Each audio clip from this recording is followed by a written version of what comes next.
দেশের মাটি মানুষই আমার সবকিছু। বিএনপি চেয়ারপারসন ও সাবেক প্রধানমন্ত্রী বেগম খালেদা জিয়ার মৃত্যুর খবরে আন্তর্জাতিক গণমাধ্যমে গভীর গুরুত্ব পেয়েছে। ব্রিটিশ সংবাদ মাধ্যম বিবিসি, কাতার ভিত্তিক আল জাজিরা, বার্তা সংস্থা রয়টার্স, মার্কিন গণমাধ্যম সিএনএন ও দ্য গার্ডিয়ান সহ বিশ্বের প্রভাবশালী সংবাদ মাধ্যমগুলো তাদের প্রধান শিরোনাম ও ব্রেকিং নিউজে বাংলাদেশের প্রথম নারী প্রধানমন্ত্রীর মৃত্যুর খবর প্রকাশ করেছে।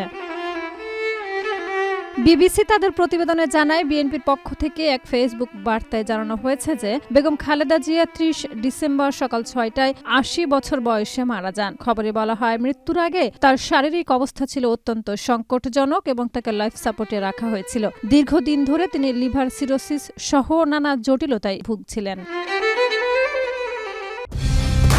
কালার এক্সপার্ট, জর্জ স্যাপ এবং মাইল্ড অন হ্যান্ডস টেকনোলজি সমৃদ্ধ অরিক্স ক্রিস্টাল ওয়াশ আপনার লন্ড্রি এক্সপার্ট।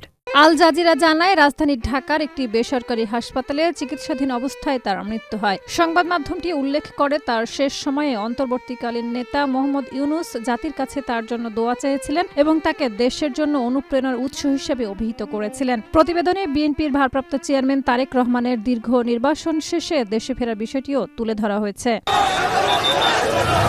রয়টার্সের প্রতিবেদনে বলা হয়, ২০০৬ সালের পর থেকে ক্ষমতার বাইরে থাকলেও এবং দীর্ঘ সময় কারাবাস ও গৃহবন্দিত্বে থাকলেও খালেদা জিয়া ও তার দল বিএনপি দেশের রাজনীতিতে উল্লেখযোগ্য প্রভাব ধরে রেখেছিল। সংবাদ সংস্থাটি আরও জানায়, স্বামী জিয়াউর রহমান নিহত হওয়ার পর তিনি রাজনীতিতে আসেন এবং অল্প সময়ের মধ্যে দেশের অন্যতম শক্তিশালী নেতৃত্বে পরিণত হন।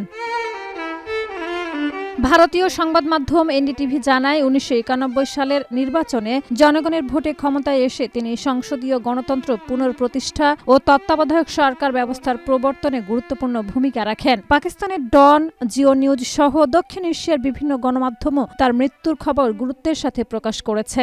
যতক্ষণ বেঁচে থাকবো ৩০ ডিসেম্বর সকাল ৬টায় রাজধানীর এভারকেয়ার হাসপাতালে চিকিৎসাধীন অবস্থায় বেগম খালেদা জিয়া শেষ নিঃশ্বাস ত্যাগ করেন। তার মৃত্যুতে বাংলাদেশের রাজনীতিতে এক দীর্ঘ, প্রভাবশালী ও যুগান্তকারী অধ্যায়ের অবসান ঘটল। শাহিদা রুবি, মাই টিভি।